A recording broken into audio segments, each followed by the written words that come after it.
Bonjour. Comment être plus productif avec les systèmes de langage naturel qui génèrent des textes au kilomètre et qu'il nous faut ensuite lire? Comment faire pour gagner du temps? Voici deux astuces. D'abord, on a tendance à générer des prompts qui ne sont pas très clairs et en fait, plus on aura un prompt clair, plus on aura un résultat clair. Si vous voulez par exemple étudier les méthodes de productivité, que vous dites comment être plus productif sans préciser votre métier, ça posera un problème. Voici donc un prompt qui va non seulement être précis, mais qui en plus va demander pour cette catégorie de texte une liste d'idées et d'outils pour être plus productif, qui va nous générer un message structuré sous forme de tableau, puisque ici j'ai rédigé mon prompt en disant en tant que consultant en négociation, j'ai besoin d'une liste d'outils ou d'idées pour être plus productif en entreprise. C'est mon objectif, présenté sous la forme d'un tableau synthétique en 4 colonnes: gain de productivité, type de gain de productivité, temps, argent, etc. L'idée de productivité, la description, les outils utilisables. Voilà, j'ai donc ici un tableau structuré et il est assez digeste. Le gain de productivité en temps, en argent, en communication, en efficacité, en qualité, en efficacité, en collaboration. Bon, j'aurais dû lui demander de le classer, comme quoi un prompt peut toujours être amélioré. Ensuite, l'idée de productivité, la description et les outils utilisables. Bien.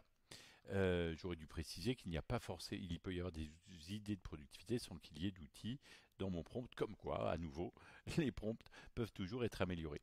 Mais on génère du texte au kilomètre. Et là, un tableau vous aide énormément à gagner du temps.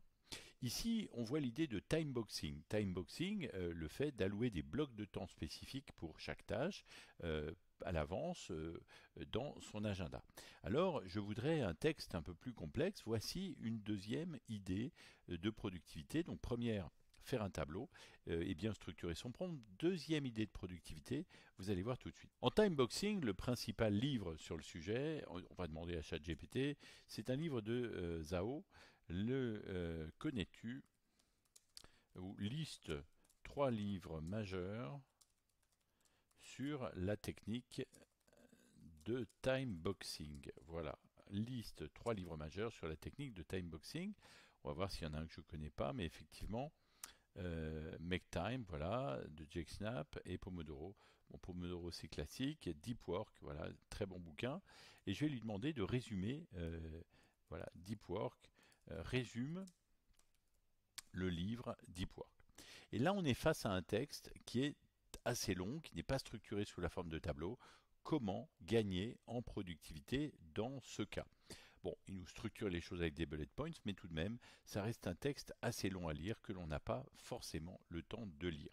Alors pour cela, évidemment, c'est plus rapide que de lire un livre, moins instructif que de lire un livre. Ou en tout cas, ça me donnera envie peut-être de relire ce livre. Et bien ici, on peut faire quelque chose de très simple. On peut cliquer sur copier et l'astuce consiste à aller ensuite demander à une IA de vous lire le livre.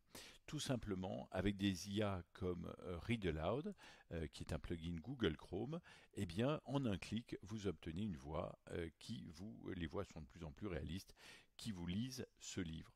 Vous n'avez plus forcément à le lire. On peut, avec certains de ces outils même, télécharger le fichier audio généré, transcrire le fichier textuel généré par ChatGPT en fichier audio et l'avoir sur son smartphone. On le synchronise sur un drive et sur un cloud et donc on parcourir. Le téléphone est toujours synchronisé sur ce cloud et quand on parcourir, on écoute des articles qu'on a générés nous-mêmes. Plusieurs plugins Google Chrome sont disponibles, Read Aloud par exemple, ou encore Intelligent Speaker. Alors Intelligent Speaker pose le problème de ne savoir lire que des pages complètes. On ne peut pas lui donner un copier-coller. Voilà, il a besoin soit d'un fichier, soit d'une page complète. L'autre intérêt de la lecture, c'est qu'on peut faire lire en vitesse accélérée, et donc c'est évidemment beaucoup plus productif. Donc voilà, pensez-y, un plugin plus une automatisation vers le cloud plus un peu de jogging, c'est bon pour la santé.